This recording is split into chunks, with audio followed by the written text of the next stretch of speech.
రీసెంట్‌గా ఉప్పల్ వేదికగా SRH versus CSK మధ్య జరిగిన మ్యాచ్‌లో ఎస్ఆర్‌హెచ్ సీఎస్‌కేపై ఒక థ్రిల్లింగ్ విక్టరీ అయితే సాధించింది.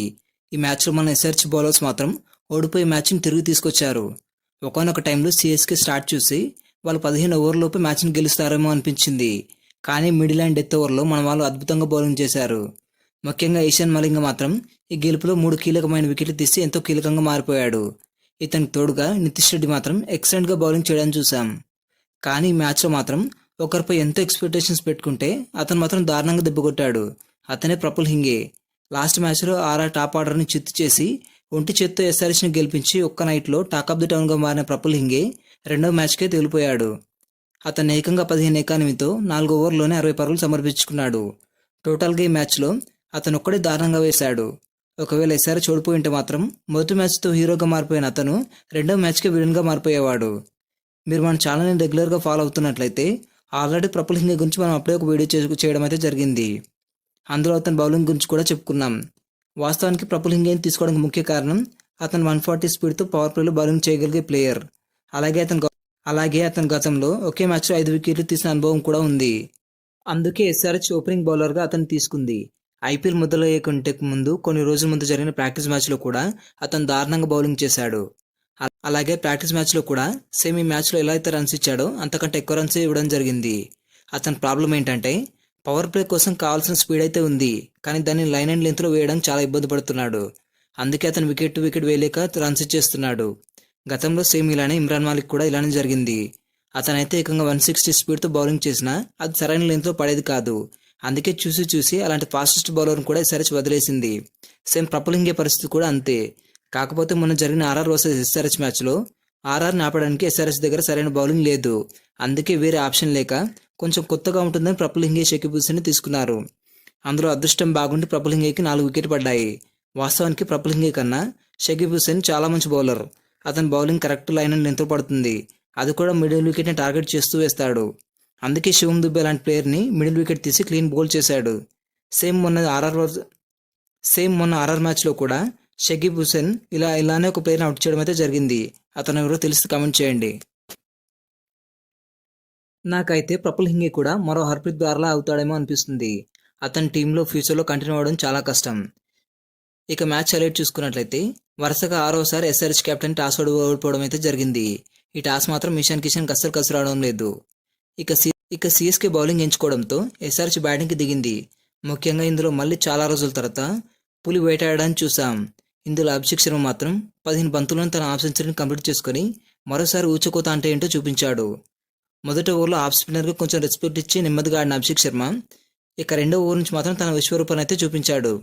ముఖ్యంగా మాథ్యూ షాట్స్ వేసిన 5వ ఓవర్లో అభిషేక్ శర్మ ఏకంగా 3 బౌండరీలు సిక్సర్ కొట్టి దీంతో అతను 15 బంతుల్లోని 50 పరుగుల మార్కును అందుకొని అతని కెరీర్లో ఫాస్టెస్ట్ హాఫ్ సెంచరీని నమోదు చేసుకున్నాడు.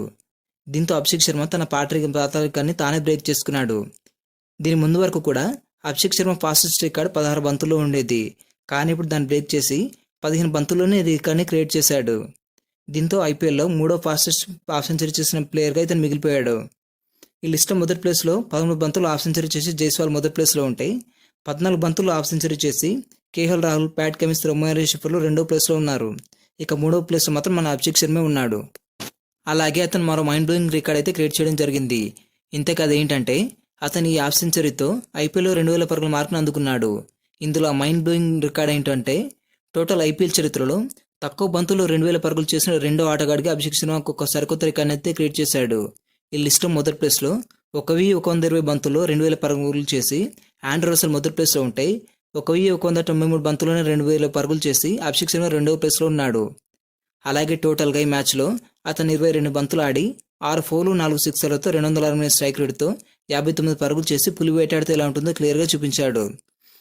కానీ ఎస్ఆర్హెచ్ బ్యాటింగ్ లైనప్లో మరో డేంజరస్ బ్యాటర్ అయిన ట్రావిస్ హెడ్ మాత్రం ఈ సీజన్లో ఏమాత్రం రాణించడం లేదు.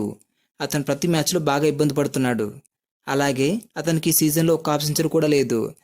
అతని ఆట ఇలానే ఉంటే మాత్రం అతని ప్లేస్లో ఇండియన్ బ్యాటర్ అయిన స్మరణ్ రవిచంద్రన్కి ఒక ఛాన్స్ ఇస్తే మంచిది.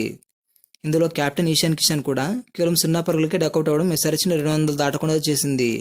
ఒకానొక టైంలో 10 ఓవర్లపై వరుసగా 3 వికెట్లు కోల్పోయిన ఎస్ఆర్హెచ్ని ఆదుకోవడానికి క్లాసన్ అడ్డుగోడలో నిలబడ్డాడు.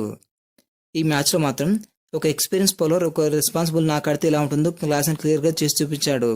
అతను ప్రతి ఒక్క బ్యాటర్తో కూడా పార్ట్నర్షిప్ అయితే క్రియేట్ చేయడం జరిగింది.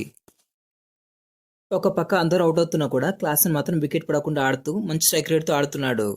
అతను చివరి వరకు ఉంటే ఖచ్చితంగా స్కోర్ 210 దాటేది. అయినా కూడా ఉన్నంతసేపు క్లాసన్ చాలా బాగా ఆడడం అయితే జరిగింది.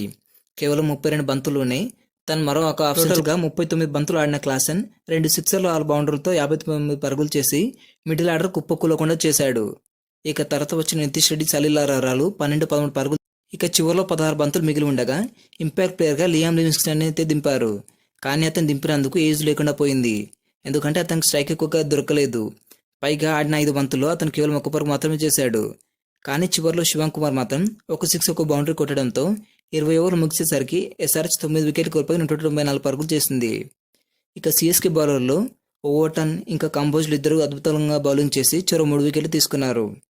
ఇక 195 పరుగుల లక్ష్య ఛేదనకు దిగిన సిఎస్కేకి మొదటి బాల్తోనే అద్భుతమైన స్టార్ట్ లభించింది.